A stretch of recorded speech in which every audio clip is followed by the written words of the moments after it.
Hello. In this video, we'll be talking about the simple rules of grammar, and we'll begin with sentence clauses. There are two types of sentence clauses, which are independent clauses and dependent clauses. So an independent clause is just a complete sentence, which contains a subject and a verb and conveys a complete idea.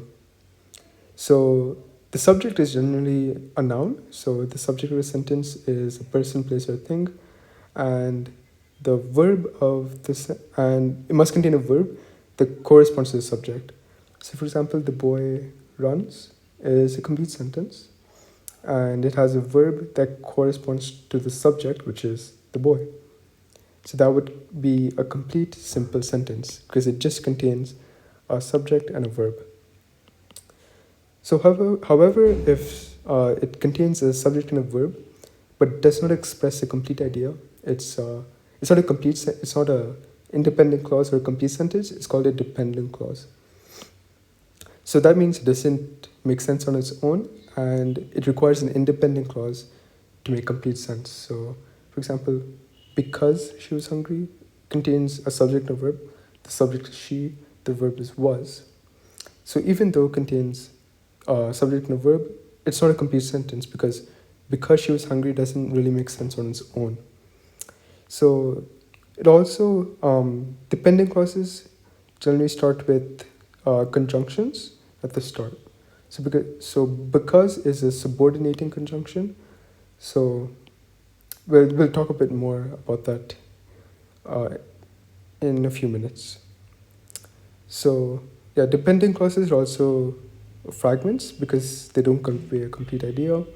So examples of fragments are dependent clauses and non-essential clauses. So we'll talk about non-essential clauses in a bit.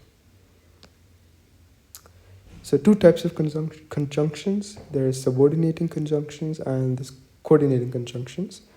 So subordinating conjunctions combine an independent and dependent clause. So a subordinating conjunction can also be added to an independent clause at the start of an independent clause to make it a dependent clause. So here just a list of dependent clauses. So subordinate conjunctions. So you have when, whenever, despite, although, because, since. So whenever these are at the start of a phrase, it's generally a dependent clause. So here are some examples. So although tomatoes have been cultivated since the first millennium. So although is a subordinating conjunction, and when a phrase starts with a subordinating conjunction, it has to be a dependent clause. And remember, a dependent clause cannot stand on its own, so it must be followed by an independent clause. So they did not become popular in the United States until the mid-19th century. So here we have a dependent clause followed by an independent clause. And remember that whenever you have a dependent and independent clause, they have to be separated by a comma. So that's just the rule following dependent and independent clauses. So the next type of conjunctions are coordinating conjunctions. So these join two independent clauses, and these are just a list of different coordinating conjunctions, and you can remember them through the acronym FANBOYS. So for, and, nor, but, or, yet, so. And I'll speak a bit more regarding the rules of when to use coordinating conjunctions. So you have non-essential clauses. So these are just a phrase which add more depth and meaning and detail to the subject of a sentence. So if you just add more information to a subject of a sentence, you use a non-essential clause. So these clauses generally start with W, such as like who, which, where. And when they don't start with W, they're called as positives, but they serve the same purpose as a non-essential clause. And non-essential clause always has a comma at the start of the phrase and at the end. And remember that a sentence cannot end with a non-essential clause, as the sentence will convey an incomplete idea and result in a fragment. So here, the tomato, which is the subject of the sentence, which is one of the most popular salad ingredients, grows in many shapes and varieties in greenhouses around the world.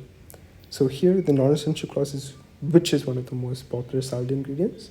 And remember that it's surrounded by two commas, and it adds more depth and detail to the subject of the sentence, which is the tomato. And remember that if you cross out a non-essential clause from a sentence, it still makes sense. So if you cross out, which is the tomato grows in many shapes and varieties in greenhouses around the world, the sentence still makes sense. So that's just a way to see if it's a non-essential clause or not.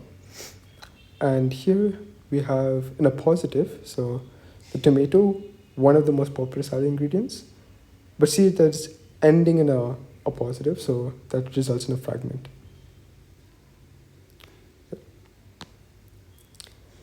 So here are some common rules regarding fanboys. So to join two independent clauses, so if you have two independent clauses, you can join them together by using a comma and a fanboy. So comma, but, and using that, you can combine two independent clauses. So when a fanboy is used and there's no comma, it's known as a run-on sentence, and that's not grammatically correct. However, there is an exception, which I'll get to shortly.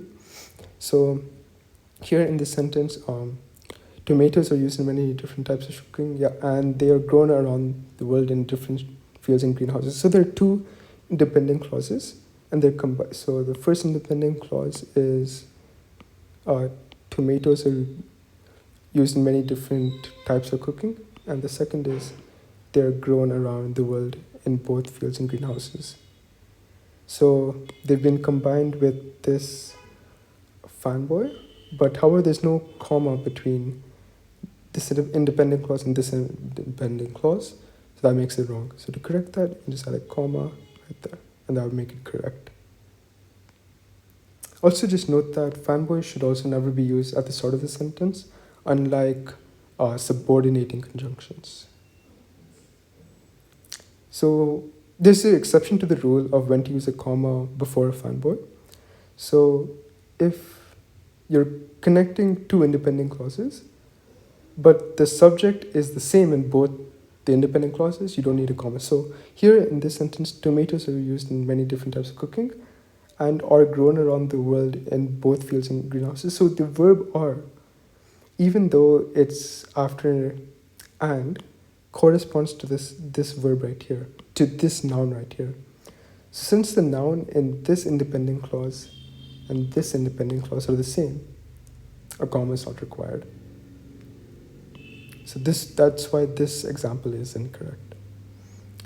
So when a comma separates two independent clauses, it's known as a comma space. So if you just have a comma between an independent clause and an independent clause, that make it incorrect. Remember, if you have an independent clause followed by a dependent clause and a comma is between them, that's perfectly fine. We'll now be looking at punctuation and different types of punctuation and the rules that each one follows. So both periods and semicolons are used to separate independent sentences. Periods and semicolons are grammatically identical. Both can be used to separate two complete sentences.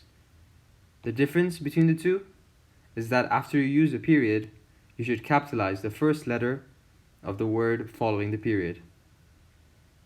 The rule is that between the two complete sentences, there should be no conjunctions, such as and, but, for.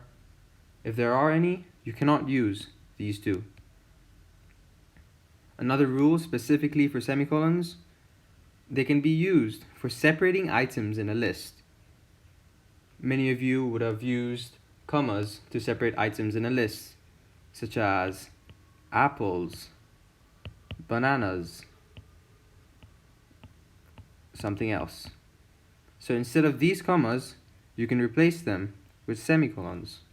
So my favorite authors are Stephen King, semicolon, Jeffrey Archer, semicolon, and Rick Riordan. We'll now look at rules surrounding the usage of commas. So where you can use commas, the do's, you can use them to separate items in a list, such as lettuce, comma, carrots, comma, apples, comma, so on.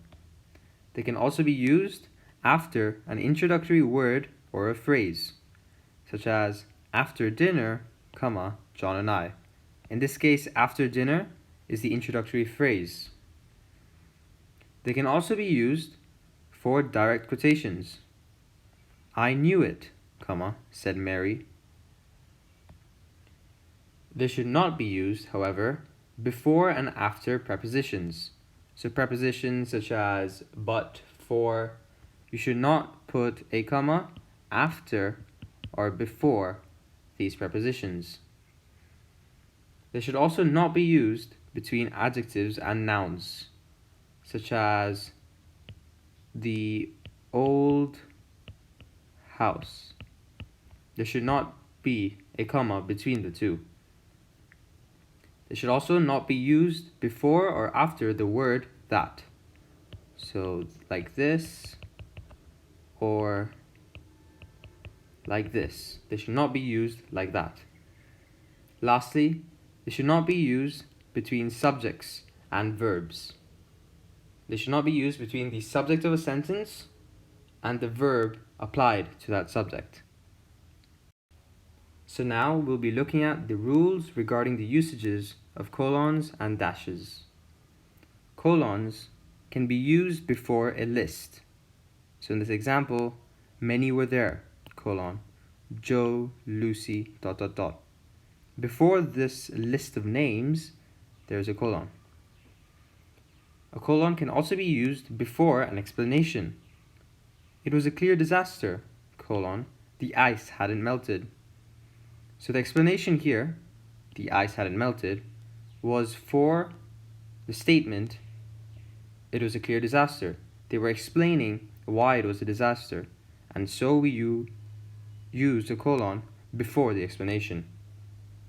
Dashes, on the other hand, they're used for non-essential clauses, meaning clauses, even when removed from a sentence, the sentence still makes sense. They're not essential in order to make sense in a sentence. In this example, Athens, dash, which is an old city, dash, is very ... The dashes surround the non-essential clauses. So even when this is removed, the sentence still makes sense. Athens is very ... Dashes can also be used in lists or explanations, like the colon. If we were to replace the colon with dashes, it would still work in both scenarios. Lastly, dashes are used to add deliberate pauses in a sentence, to add some sort of effect, usually to add a dramatic effect or to add suspense.